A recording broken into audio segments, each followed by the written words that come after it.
Shalom Bapak Ibu yang dikasihi Tuhan, jumpa kembali di dalam pembelajaran kita hari ini.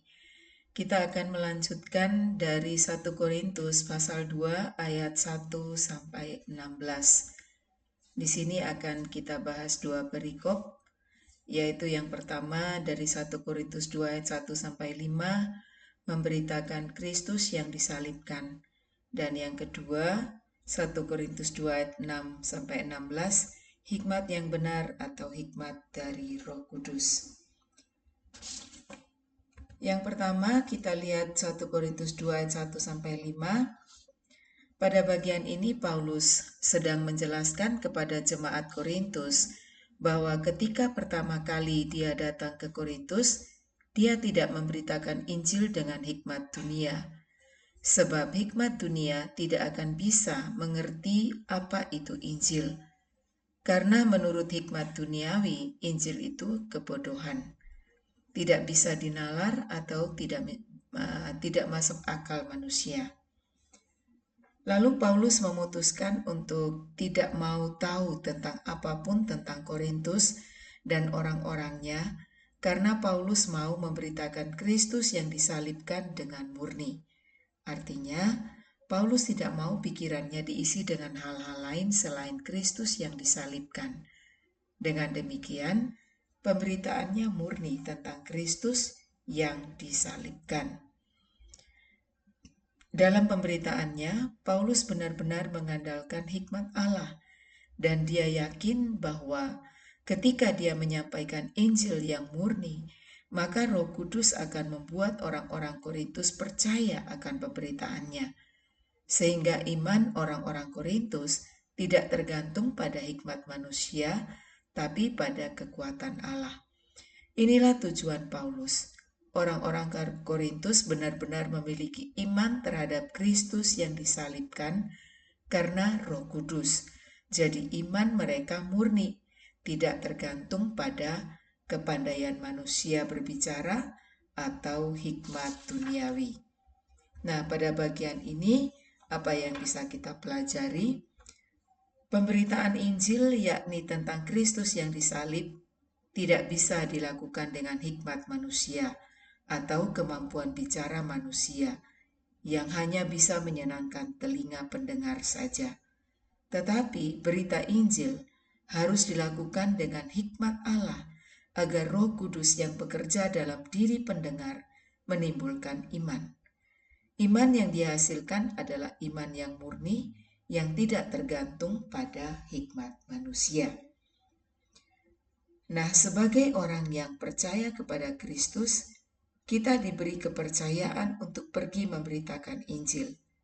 Mari kita fokus pada Kristus yang disalib dan memberitakan Injil dengan hikmat Allah, agar orang yang percaya akan pemberitaan kita memiliki iman yang murni yang bergantung pada kekuatan Allah. Lalu bagian yang kedua dari 1 Korintus 2 ayat 6 sampai 16, hikmat yang benar atau hikmat dari Roh Kudus. Pada bagian ini kembali Paulus menegaskan bahwa dia memberitakan hikmat yang bukan dari dunia, bukan dari penguasa-penguasa dunia yang akan ditiadakan. Paulus memberitakan hikmat Roh Kudus kepada mereka yang sudah matang, artinya yang sudah dewasa. Sebab hikmat Roh Kudus tidak mungkin bisa dipahami oleh mereka yang belum matang.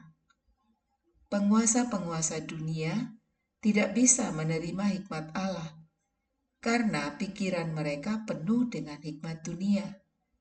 Di sini kita melihat bahwa hikmat dunia sangat berbeda dengan hikmat Allah. Hikmat Allah hanya bisa diterima oleh mereka yang memiliki Roh Kudus. Hikmat Allah tersembunyi dan rahasia. Itu hanya bisa dikenali oleh mereka yang mempunyai Roh Allah. Bagi yang tidak memiliki Roh Allah, termasuk dari penguasa dunia ini, justru mereka menyalibkan Kristus, karena Bagi mereka, jika memang Kristus itu Tuhan, tidak mungkin dia mati di salib.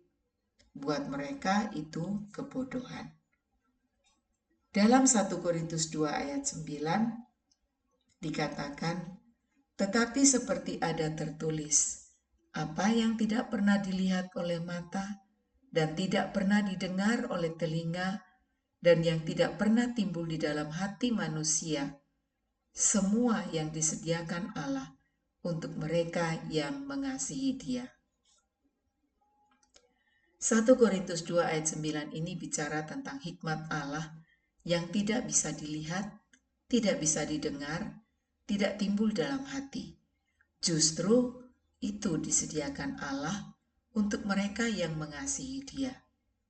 Jadi hikmat Allah disediakan bagi mereka yang mengasihi Allah. Orang yang mengasihi Allah pastinya memiliki roh Allah, dan dikatakan roh Allah menyelidiki hal-hal yang tersembunyi dalam diri Allah. Dalam ayat 11 dikatakan, siapa gerangan di antara manusia yang tahu apa yang terdapat di dalam diri manusia selain roh manusia sendiri yang ada di dalam dia? Demikian pula lah, tidak ada orang yang tahu apa yang terdapat di dalam diri Allah selain roh Allah. Paulus menjelaskan keberadaan roh manusia di dalam diri manusia, membuat manusia itu tahu apa yang ada di dalam dirinya. Artinya, apa yang ada di dalam diri kita, hanya kita yang tahu karena kita memiliki roh. Manusia roh kita sangat berperan di dalam diri kita. Jika kita tidak punya roh, matilah kita. Kita tidak akan tahu tentang apapun yang ada dalam diri kita. Nah, jika kita memiliki roh Allah, maka kita akan mengerti atau memahami apa yang Allah karuniakan pada kita. Jadi, roh Allah atau Roh Kudus diberikan Allah pada kita agar kita mengerti segala hal yang Allah inginkan kita tahu dan kita mengerjakan apa yang Allah mau dalam hidup kita. Perlu kita mendengar suaranya dan melakukan kehendaknya. Hal-hal yang rohani tidak akan bisa dimengerti oleh mereka yang tidak punya Roh Kudus. Manusia duniawi hanya memiliki hikmat duniawi, sehingga jika berbicara hal rohani kepada manusia duniawi, maka hal itu mereka anggap suatu kebodohan. Hal-hal rohani hanya bisa diterima dan dinilai oleh orang-orang yang rohani. Manusia duniawi tidak nyambung dengan manusia rohani. Manusia rohani memiliki roh Allah, sehingga dapat memiliki pikiran Kristus. Artinya, memahami pikiran Kristus. 1 Korintus 2 ayat 16 dikatakan, sebab siapakah yang mengetahui pikiran Tuhan sehingga ia dapat menasehati dia? Tetapi kami memiliki pikiran Kristus. Paulus dengan yakin berkata, tetapi kami memiliki pikiran Kristus. Mengapa? Karena Paulus dan kawan-kawannya memiliki roh Allah dan berjalan bersama dengan Allah.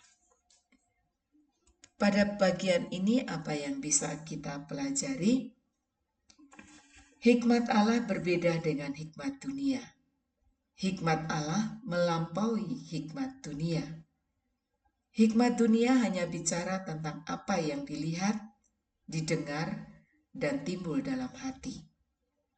Orang yang percaya Kristus, dalam dirinya ada roh Allah, sehingga pastinya dia memiliki hikmat Allah dan pikiran Kristus ada padanya. Marilah kita berjalan bersama Roh Kudus, memiliki pikiran Kristus, dan berbicara dengan hikmat Allah. Bapak Ibu yang dikasihi Tuhan, ini yang bisa saya sampaikan buat kita semua. dari 1 Korintus pasal 2 ayat 1 sampai 16. Sebelum kita masuk di grup WhatsApp untuk mendiskusikan hal-hal yang penting, maka saya mengharapkan Bapak Ibu kembali membaca 1 Korintus 2 ayat 1 sampai 16. Dan jika ada hal-hal yang ingin ditanyakan, bisa langsung tulis di grup kita. Baiklah, akhir kata saya mengucapkan teruslah bertumbuh, Tuhan Yesus memberkati.